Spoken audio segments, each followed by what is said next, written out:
Bonjour les scientifiques.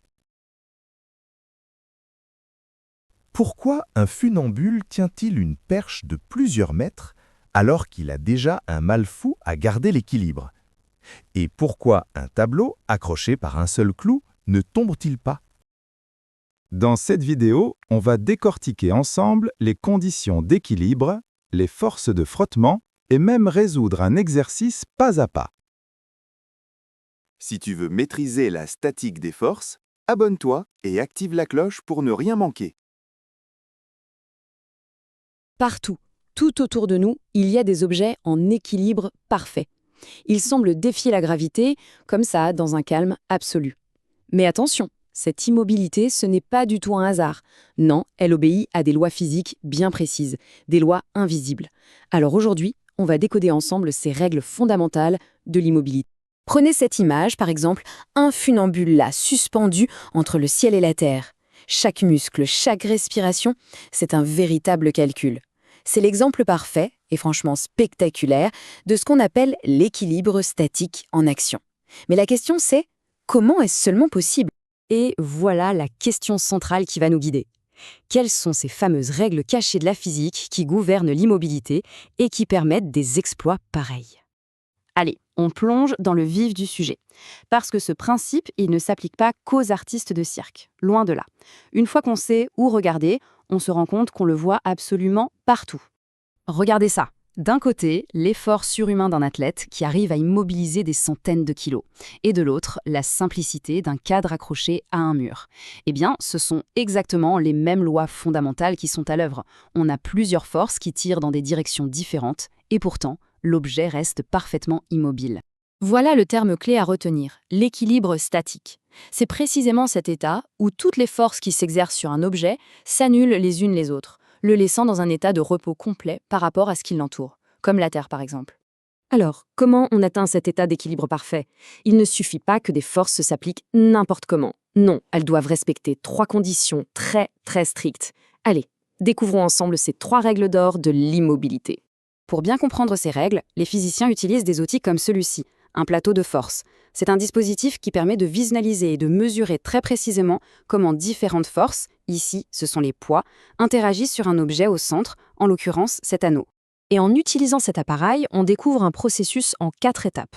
D'abord, on identifie bien les 3 forces distinctes. Ensuite, on remarque un truc. Leurs lignes d'action sont toutes sur la même surface plane. Troisièmement, si on prolonge ces lignes, on voit qu'elles se croisent toutes en un seul et même point. Et enfin, l'observation la plus importante, la combinaison de leurs forces et de leur direction fait que tout s'annule. Donc, première condition, les forces doivent être coplanaires. C'est assez simple à imaginer, elles doivent toutes s'agir sur une surface plate, comme si elles étaient dessinées sur une feuille de papier. Si une force tirait l'anneau vers le haut ou le bas hors du plateau, eh bien adieu l'équilibre. Deuxième condition, les forces doivent être concurrentes. Ça veut dire que leurs lignes d'action, c'est-à-dire les directions dans lesquelles elles tirent, doivent toutes se croiser en un point unique. C'est logique. Si elles tiraient sur des points différents de l'anneau, il se mettrait à tourner sur lui-même. Et on arrive à la règle cruciale, la plus importante. La somme vectorielle des forces doit être nulle. Ce qui est fascinant, c'est ce que ça veut dire visuellement. Imaginez qu'on dessine les flèches de chaque force et qu'on les mette bout à bout. La pointe de la dernière flèche finit par toucher la base de la toute première. Ça forme une boucle, un triangle fermé. Et ça veut dire que le résultat net est 0. Il n'y a plus aucune force qui reste pour faire bouger quoi que ce soit. Bon, maintenant qu'on connaît les règles du jeu, voyons comment une force de tous les jours les utilise pour que les choses restent bien en place. Je parle bien sûr du frottement. On a tous déjà vécu ça. On essaye de pousser un meuble lourd. Et au début, rien. Il ne bouge pas. On pousse plus fort et il résiste encore. Cette résistance, c'est le frottement statique. C'est une force de contact qui s'oppose de toutes ces forces à la mise en mouvement. Le truc, c'est que cette force de frottement, elle n'est pas infinie. Tant que la force qu'on applique est inférieure à une certaine limite, le frottement s'ajuste pour être exactement égal et opposé. Il maintient l'équilibre. Mais si on dépasse cette fameuse limite, l'équilibre est rompu et le meuble se met à glisser. C'est donc le frottement qui décide si l'équilibre est possible ou pas. Passons à une autre application super pratique de l'équilibre. Une invention qui a littéralement changé le monde. Le plan incliné, autrement dit, la rampe. Cette machine toute simple était tellement efficace que les civilisations anciennes, comme les Égyptiens, s'en sont servis pour accomplir des choses monumentales.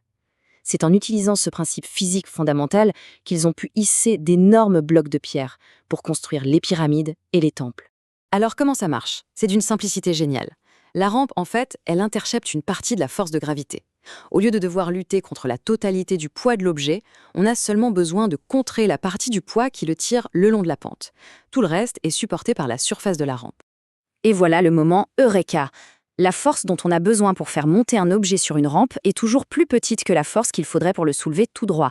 Le plan incliné, c'est une machine qui démultiplie notre force et qui a permis à l'humanité de bâtir l'impossible. Donc, pour résumer, l'art de l'immobilité, ça repose sur cet équilibre délicat.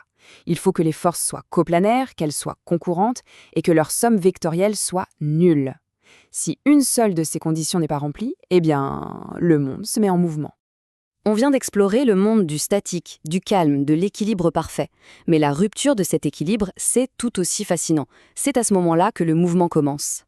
Alors que se passe-t-il quand la somme des forces n'est plus égale à zéro? Ça, c'est une question pour une prochaine fois. شكراً على المشاهدة. إذا عجبك الفيديو لا تنسى الاشتراك في القناة، قناة بروفي التعليمية.